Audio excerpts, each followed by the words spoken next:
भगवान शिव के अवधूतेश्वर स्वरावतार की कथा और उसकी महिमा का वर्णन।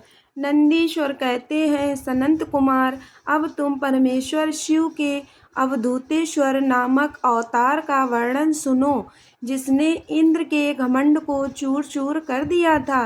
पहले की बात है, इंद्र संपूर्ण देवताओं तथा बृहस्पति जी को साथ लेकर भगवान शिव का दर्शन करने के लिए कैलाश पर्वत पर गए।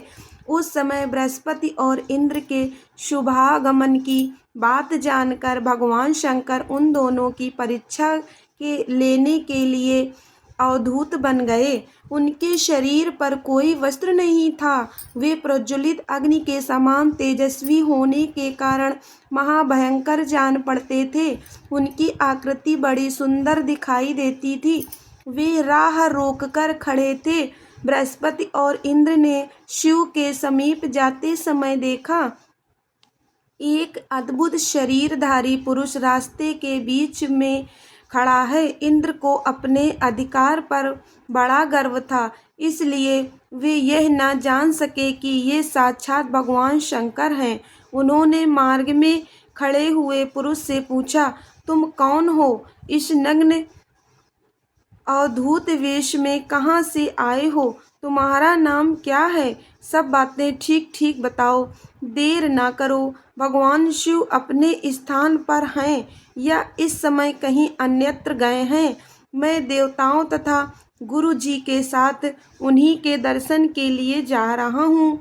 इंद्र के बारंबार पूछने पर भी महान कौतुक करने वाले अहंकारहारी महायोगी त्रिलोकीनाथ शिव कुछ न बोले, चुप ही रहे। तब अपने ऐश्वर्य का घमंड रखने वाले देवराज इंद्र ने रोष में आकर उस जटाधारी पुरुष को फटकारा और इस प्रकार कहा। इंद्र बोले, अरे मूढ़ दुर्मते, तू बार बार पूछने पर भी उत्तर नहीं देता, अतः तुझे वज्र से मारता हूँ, देखूं कौन तेरी रक्षा करता है। ऐसा कह उस दिगंबर पुरुष की और क्रोधपूर्वक देखते हुए इंद्र ने उसे मार डालने के लिए वज्र उठाया। यह देख भगवान शंकर ने शीघ्र ही उस वज्र का स्तंभन कर दिया। उनकी बाँह अकड़ गई, इसलिए वे वज्र का प्रहार न कर सके।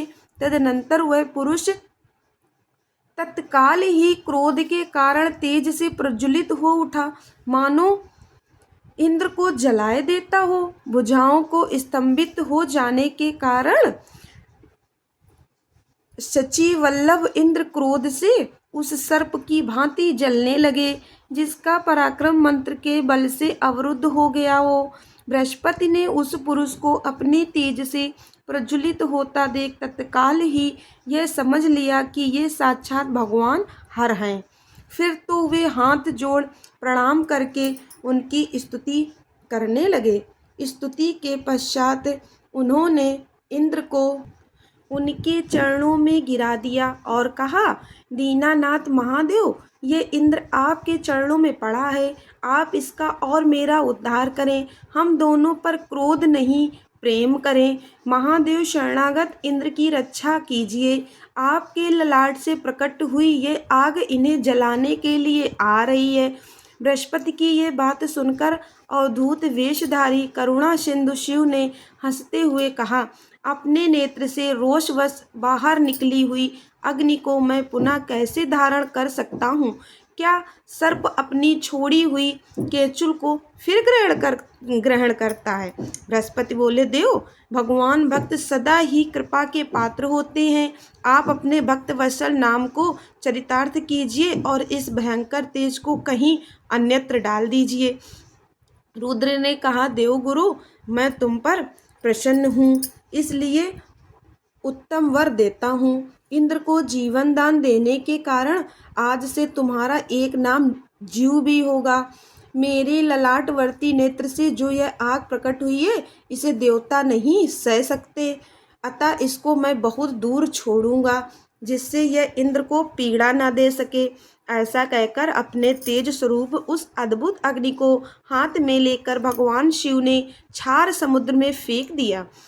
वहाँ फेंके जाते ही भगवान शिव का वह तेज तत्काल एक बालक के रूप में परिणित हो गया, जो सिंधुपुत्र जलंधर नाम से विख्यात हुआ। फिर देवताओं की प्रार्थना से भगवान शिव ने ही असुरों के स्वामी जलंधर का वध किया था। अवधूत रूप से ऐसी सुंदर लीला करके लोक कल्याणकारी शंकर वहां से अंतर्धान हो गए। फिर सब देवता अत्यंत निर्भय एवं सुखी हुए। इंद्र और बृहस्पति भी उस भय से मुक्त हो उत्तम सुख के भागी हुए, जिसके लिए उनका आना हुआ था। वे भगवान शिव का दर्शन पाकर कृतार्थ हुए। इंद्र और बृहस्पति प्रसन्नता पूर्वक अपने स्थान को चले गए। सनंत कुमार, इस प्रकार मैंने तुमसे परमेश्वर शिव के अवधूतेश्वर नामक अवतार का वर्णन किया है, जो दुष्टों को दंड एवं भक्तों को परम आनंद प्रदान करने वाला है।